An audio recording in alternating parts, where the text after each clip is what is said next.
Not all plumbers that come to your home are licensed. Now, their company may be licensed and insured, but the person working in your home may very well not have a plumbing license.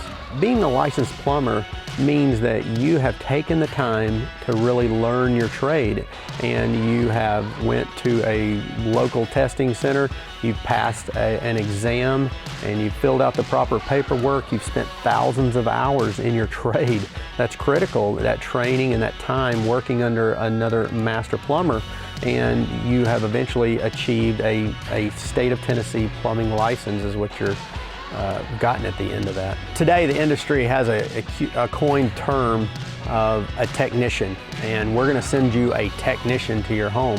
And basically the meaning behind that is a high-pressured salesman, but they're not licensed. That's the key thing you've got to understand, that term, when you hear that we're sending a technician to your home, means that he's most likely an unlicensed plumber.